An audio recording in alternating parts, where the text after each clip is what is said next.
Dear friends, ఇది Swift Dzire diesel vehicle. ఇందులో customer complaint ఏంటంటే over heating problem, 2 poor pickup. మేము diagnose చేసి ఓపెన్ చేస్తే మనకు తెలిసింది ఏంటంటే రేడియేటర్ మొత్తం డ్యామేజ్ అయిపోయింది. రేడియేటర్ ఇది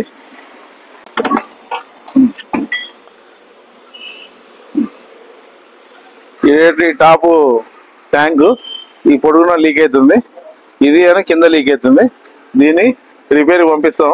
పాసిబుల్ ఉంటే రిపేర్ చేస్తారు, లేకుంటే ఇది ఈ ట్యాంక్ కొత్తగా మార్చడం. అయినా కూడా బియాండ్ ద రిపేర్స్ లిమిట్లో ఉంటే తీసేసి కొత్త రేడియేటర్ వేసేస్తాం. ఈ ప్రాబ్లం సాల్వ్ అయిపోతుంది. ఈ లీకేజ్ వల్ల కూలెంట్ తగ్గి ఓవర్ హీటింగ్ అవుతుంది. రెండో ప్రాబ్లం, పూర్ పికప్కి ఈ ఇంటర్ కూలర్ బాగా జామ్ అయిపోయింది. దీని లోపల కార్బన్ డైఆక్సైడ్ ఆయిల్ కూడా అక్యుములేట్ అయింది. దీన్ని తీసేసి